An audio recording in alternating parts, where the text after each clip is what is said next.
Both have felt really good. Time in at the AXA was already really pleasant because we have such great facilities over there, but I can say the same about the facilities over here. The temperature is a bit different though, but it's nice as well. Although yesterday it started raining in the afternoon, but so it felt a bit familiar. But facilities have been good and working with the team as well. Obviously, Salah is out here. How important is it for him to get a full pre-season for the first time it feels like a while?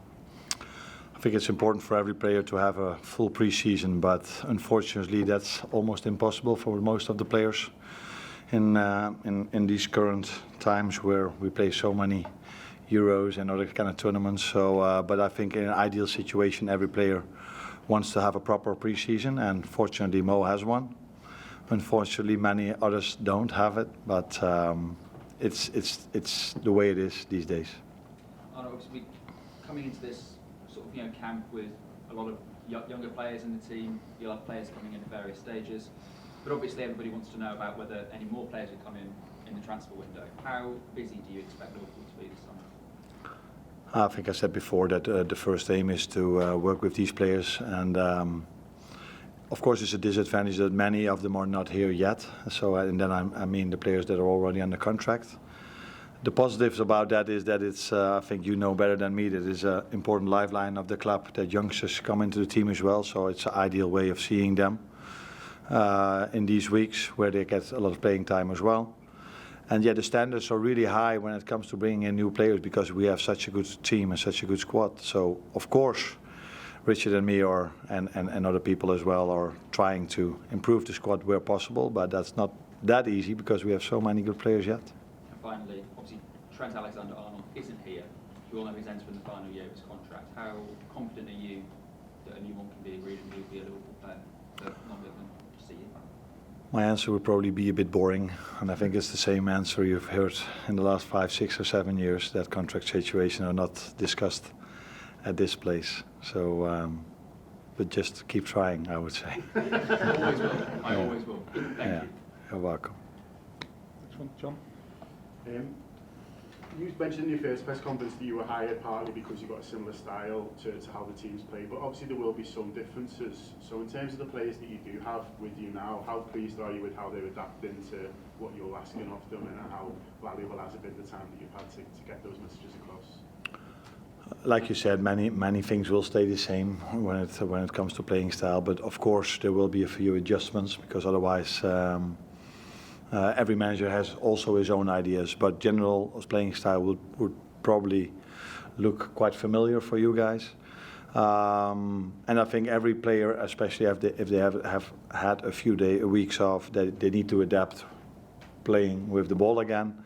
So taking that into account, I think we have made some steps compared to where we started, but that has maybe not so much to do with implementing new ideas, but it also has to do with players getting used to playing with the ball again. So, but I'm very happy, like I said before, with the energy the team is giving every single day, and which is normal in pre-season because everywhere around the world you hear the same things. Players work really hard, but that's also with us. So till now I've been happy with the way they did, and looking forward to the game tomorrow to see if we can bring some positives to the game as well. Has anyone surprised you so far? I mean, I'm sure you did your research, but is there one or two you were really forward? Didn't know he was that good? I don't think anyone that is established player surprised me, because if you go to one of the best clubs in the world, to the best players in the world, I don't think you're surprised in terms of quality. But like I just mentioned as well, many young players joined us here as well, and there are a few that surprised me in a positive way, of course. But if your next question would be who they are, then you're not going to get the answer. Okay. Does Tony know anything about football then? James. I think they like this joke. Still that 11 players, obviously off the back of the Euros and the Copa America. Will you get a few of those players back over the course of this trip, and if so, who and when? Jago is arriving today, I think, so we will have his testing day tomorrow, and the day after he will join us in a session. and I think it's Ibu and Ryan that will join us later in the trip. And I don't think I forget anyone, and the rest will start after the trip when we're back in Liverpool. How about Alisson Becker? I think he will start also in Liverpool when we're back in Liverpool. And just on the topic of transfers, in terms of obviously most clubs in the Premier League have strengthened already. Liverpool are one of the few that haven't. Is that more because of you wanting time to fully assess what you've inherited, or is it more the case that targets aren't available? What is the main reason?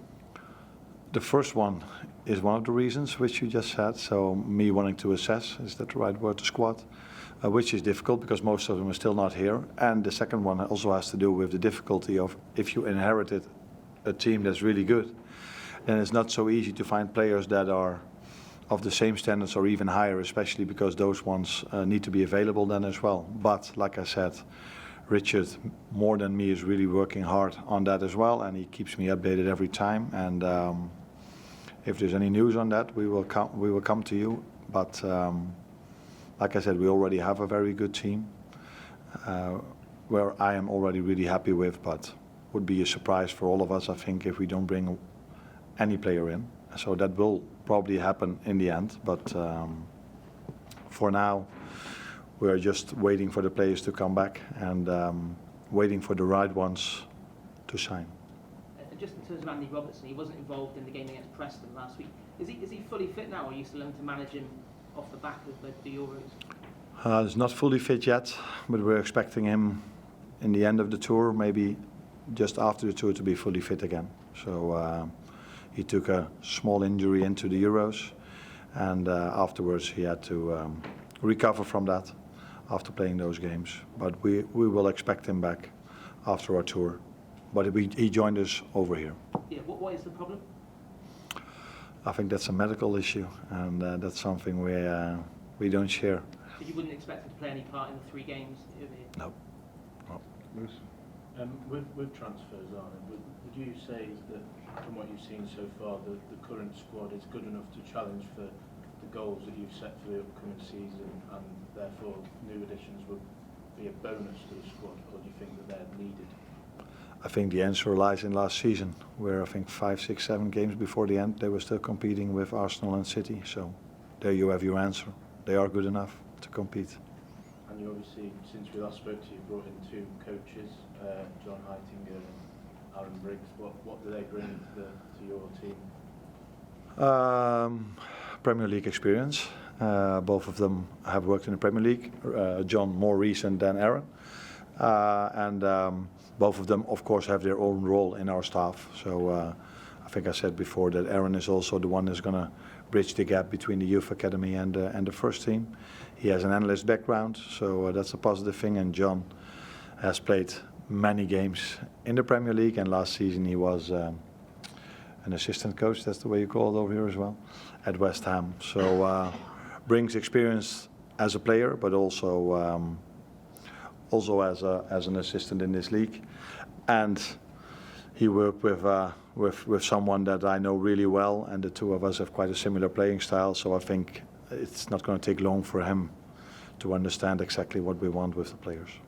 And then the other week you mentioned how you'd spoken to Darwin Núñez on the phone. Have you been in contact with the players that are not here yet, or is it important for you to give them a bit of space to enjoy their holidays? Both. So I called them after they went out of every tournament, and we had a conversation about how the tournament went, how last season went, and what we expect from them the upcoming season, in combination with the amount of days they have off. And some of them I've spoken a bit more recently, and some of them they are just enjoying their holidays. Yeah. Yeah, I wanted to ask you, in accepting this job, how much you thought about the challenge of replacing someone and as successful and popular as Klopp? How much of the decision to come and take this job did you factor in that particular challenge? I think if you go to one of the biggest clubs in the world, there's always pressure. So, and I've already explained in Liverpool that you can look at it 2 ways. You can be afraid for his legacy, but you can also look at the fact that he left behind a team that can win things. And I've won a few trophies as well at Feyenoord, and I'm hoping that I can do the same over here as well, and that's the aim we've got, and that's my aim as well.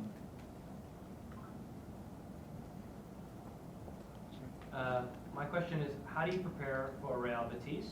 Or as a preseason game, are you more focused on preparing your own club for the upcoming Premier League season? I think it's a bit of both, but it's mostly preparing our own team. But I think part of preparing your own team is also preparing them for what they can expect tomorrow.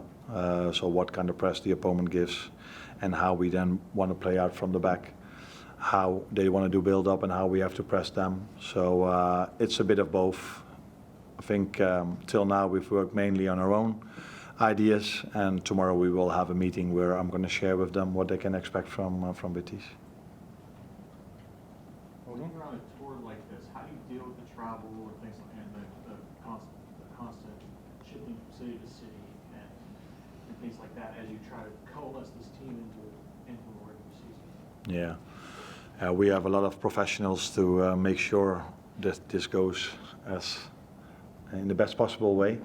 And I think it was 2 days ago where we traveled in a plane, where not everybody will travel with a plane like this. So we could rest really well. So that's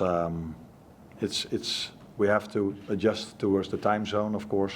But in terms of traveling, I think we could be in a better place than we were. Is this a good way for you to start with a tour like this? I think it's always important to have also games where you get a lot of resistance. Ideally, you have your complete team, of course. So, but there's nothing to do if we would have been here or we would have been in Liverpool. In both situations, we don't have the complete team available. But if you come over here, you have a lot of strong opponents to play against, and I think that then immediately also shows you the weaknesses you have as a team, and if you're already competitive enough to start the league in a few weeks. So that is one of the advantages of coming over here, that we face 3 tough opponents. Last one, mate. When you're in a new situation like this, how much of your time do you spend studying players that you've inherited, and how much do you spend studying the opposition, whether it's City or Arsenal or Man U or the entire league? How much of your time can you find to study the opposition as well? I think that changes during the season. So at this moment, the full focus is on our own team. So all our meetings are, what do we have to improve? What can we do better? What do we do really good already? And then during the season, when Ipswich comes up or Brentford or all the other teams, then you implement the opponent towards your ideas as well. But in football, there are a few systems to play against. So it could be 4-4-2, 4-3-3, 5-3-2, but they're not 15 to 20. So in these upcoming weeks, we try to prepare them for all the systems you can face during the season in terms of how you want to do build-up and how you want to press those teams then. Combined with, in these part of the season, of course, it's very important that players stay fit, stay available, and go to a next step in terms of match fitness. Thank you, everyone.